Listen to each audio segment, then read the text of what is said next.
All right, ready to dive in. Today, we're going deep into traditional Chinese medicine. TCM. Exactly. We're looking at, Oh, an excerpt. yeah, an excerpt from the Yellow Emperor's Classic of Internal Medicine. Oh, wow. Yeah, this is like, the ancient wellness guide straight from China. Mm-hmm. So get this. Have you ever heard of having like 4 C's inside your body? I would imagine not. It's not your typical anatomy lesson, right? Right. In TCM, these C's are less about geography and more about energy. Okay. They're key reservoirs and regulators of the vital substances that, keep your whole system running. Okay, so less like Caribbean vacation and more like, Internal power stations. yeah, internal power station. Yeah, that's a great way to put it. Okay, and each of these C's has a specific role to play in keeping the body in balance. Exactly. Maintaining balance and harmony within the body. Okay, I am hooked. Let's break these down. All right. What is the first C we're exploring? First up is the C of water and grain, Interesting name. which is essentially your stomach. Okay, so pretty straightforward. Right. Just about digesting food. Yeah, it's definitely grounded in the practical. But remember, TCM is all about energy flow.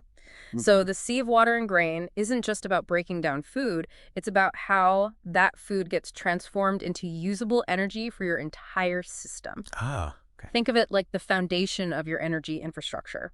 So if this C is out of whack, it impacts energy levels throughout the whole body. Exactly, you got it. Okay. If your sea of water and grain is weak, your body's going to struggle to extract the energy it needs from food, no matter how healthy your diet is. That makes a lot of sense. hmm Okay, what's the next C on our energy map? Next, we have the sea of blood, Okay. which, as you might guess, is all about your circulatory system. Right, we all know blood is vital, but what's special about it from a TCM perspective? Well, think of the sea of blood as the logistical network of your body. Okay. It's not just transporting oxygen and nutrients. It's about carrying the energy you need for everything, from physical strength to mental clarity. Oh. If this system is sluggish, you'll feel it. So feeling sluggish or foggy-headed could be a sign of an imbalance in the sea of blood. You got it. Okay, that's actually pretty insightful. 2 down, 2 to go. All right. What's the third C we're diving into? This one's a biggie, the sea of qi. Right. Now, qi, pronounced chi, is often translated as life force energy, but it's a bit more nuanced than that. Okay, break down this key for me. Well, there are different types of qi in TCM. Okay. You have your ancestral qi, which is inherited, your nutritive qi, which comes from food, Okay. and your protective qi, which helps defend against illness. Right. And all these types of qi need to be in balance and flowing smoothly for optimal health. So the sea of key is kind of like the central hub for all these different types of key. Exactly. It's located in your chest, Yeah. and it's responsible for regulating and distributing qi throughout your entire system. Okay, that makes sense considering it's in your chest, close to the lungs and the heart. Exactly. What are the practical implications of this? Like, Right. what happens if the sea of key is out of balance? Well, according to the Yellow Emperor's Classic, a deficient qi of qi can leave you feeling constantly exhausted, Oh, wow. even struggling to speak clearly because your voice relies on the flow of qi. Wow, so even something as basic as speaking is connected to this sea of key. Yes. That's fascinating. Mm-hmm. All right, we've covered 3 of these internal C's. Right. What is the final one? Last, but certainly not least, we have the sea of marrow. Ooh, marrow. Mhm. Sounds intense. Yeah. Is this just about bone marrow, or is there something more to it? It's a bit more complex than that. All right. In TCM, the sea of marrow is located in your brain, Okay. and it's responsible for governing not just your physical functions, but also your mind, your senses, and even your spirit. So it's like the command center for our entire being, not just the physical stuff. That's a great way to put it. The sea of marrow is all about the essence of who you are on every level. Wow. Mm. Okay. I'm really starting to see how these C's are more than just like anatomical parts. Mhm. They're like dynamic energy centers that influence our entire being. Yeah. But here's the thing. The Yellow Emperor's Classic is ancient.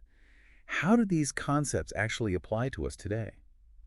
That's a question a lot of people have. Right. And it's a valid one. Right. What's fascinating is that while the language and imagery might be from a different time, Yeah. the core principles of TCM are incredibly relevant today. Okay. Think of it as a framework for understanding your body's energy patterns, Okay. regardless of when or where you live. So even though we don't have an ancient Chinese physician on speed dial, we can still tap into this wisdom. Absolutely. It's about paying attention to the signs and symptoms that this ancient text describes. There's subtle imbalances in our four C's, Right. and seeing them as clues to what our bodies might be trying to tell us. That makes a lot of sense. But how do we actually put this into practice? It still seems a bit abstract. Well, the source material emphasizes that each of these C's is connected to specific points on the body. Okay, so we have these four C's regulating our energy. Right. But how can we actually influence them? What are these points all about? In TCM, these are called acupuncture points. Okay. They're almost like pressure points. Oh, okay. Specific locations on the body where the flow of qi can be accessed and manipulated. Okay. By stimulating these points, practitioners can influence the energy balance within the four C's. So by stimulating certain points on the body, you can actually target and balance these internal C's. Yeah. That's pretty amazing. It is, and it's not just about needles. Okay. Things like acupressure, massage, Oh, okay. and even certain types of exercise can stimulate these points and help to regulate the flow of qi. That's starting to feel a bit more accessible. Mm-hmm. What about like other aspects of modern life? Right. Like diet and stress, do those play a role in these four C's? Absolutely. The Yellow Emperor's Classic emphasizes the importance of diet, lifestyle, and mental and emotional well-being Right. for maintaining balance within the four C's. Okay. It's not just about treating symptoms, it's about cultivating a holistic sense of well-being. So even though we're talking about ancient Chinese medicine, Yeah, this really aligns with a lot of modern wellness practices. exactly. And this is where the concept of the four C's can be really helpful. Okay. It gives us a framework for understanding how different aspects of our lives, what we eat, how we move, how we manage stress, Right. all impact our energy balance. It's like connecting the dots between ancient wisdom and modern science. That's a great way to put it. For example, the Yellow Emperor's Classic talks about how negative emotions Okay. like anger and worry can disrupt the flow of qi, particularly in the C of qi. So our mental and emotional states can actually impact the balance of these C's. That's the idea. Wow. And conversely, imbalances in the C's can manifest in our emotional and mental states. It's all interconnected. That's pretty profound when you think about it. It's Yeah. like our thoughts and emotions actually have a physical impact on our bodies. Precisely. The C of Marrow, for instance, Right. isn't just about your brain's physical functions, it's about your spirit, your essence. Oh. So things like chronic stress, anxiety, or even negative thought patterns Right. can affect the balance of this C, leading to symptoms like brain fog, insomnia, or even a sense of disconnect from yourself. That's really insightful. Mm-hmm. So it's not just about acupuncture herbs, it's about taking a holistic approach to our well-being Right.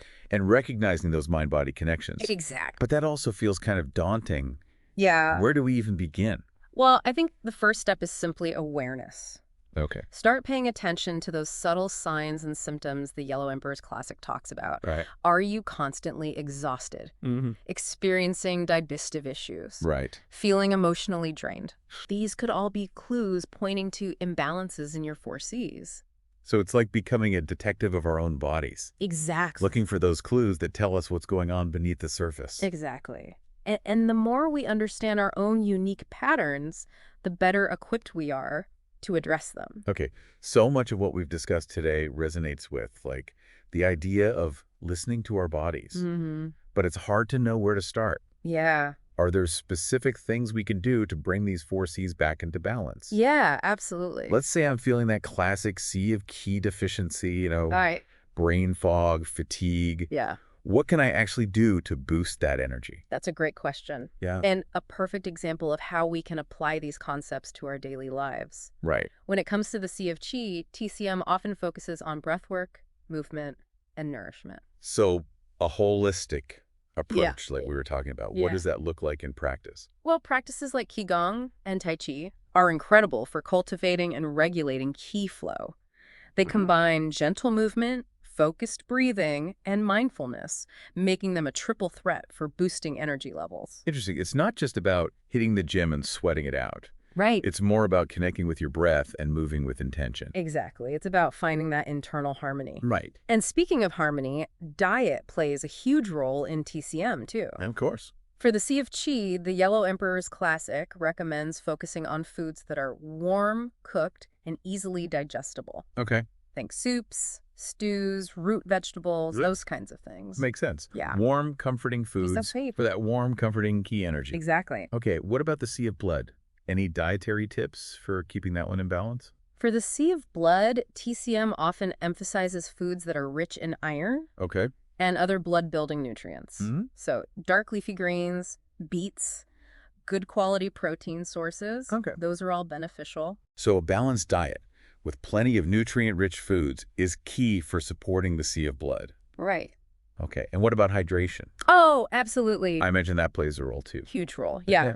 Water is essential for the smooth flow of qi and blood throughout the body. Okay. Think of it as the medium that allows everything to move freely. The ultimate life-giving substance. There you go. Okay, on to the sea of marrow. Okay. We talked about how it governs, not just our cognitive function, Right. but also our spirit or Yeah. essence. Yeah. Are there specific practices that can help cultivate balance in this sea? There are, and they might surprise you. Okay. Practices like meditation, mindfulness, Okay. and even spending time in nature are all incredibly beneficial for nourishing the sea of marrow. So it's not all about brain games and puzzles. Right. It's more about quieting the mind and connecting with something larger than ourselves. That's a beautiful way to put it. Yeah. And don't underestimate the power of a good night's sleep. Well, there we go. Sleep is crucial for replenishing the sea of marrow, All right. allowing your mind and spirit to recharge and reset. I'm definitely taking notes on that one. Good. So much for burning the midnight oil. Yeah, exactly. Finally, let's talk about the sea of water and grain, Okay. our stomach. Right. What are some tips for keeping that digestive fire burning bright and things running smoothly? Well, as we mentioned earlier, warm cooked foods are generally easier to digest, but equally important is how you eat. Oh.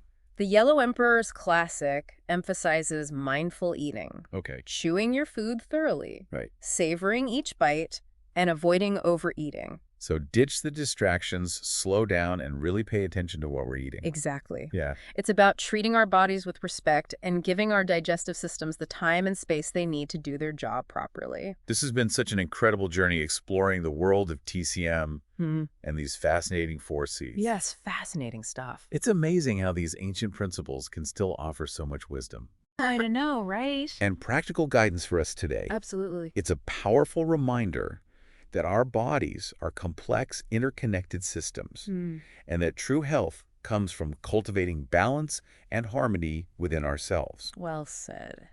And on that note, we want to leave you with a thought to ponder as you go about your day. Right? Take a moment to tune in to your body. Mm-hmm. What sensations are you noticing? Yeah. Are you feeling energized, depleted, balanced, Right. or somewhere in between? Yeah. If you notice any signs of imbalance, ask yourself which C might be calling out for a little extra attention. It's a fascinating journey of self-discovery, It is. and we encourage you to keep exploring the world of TCM Absolutely. and see what resonates with your own health journey. Mm-hmm. Until next time, happy deep diving.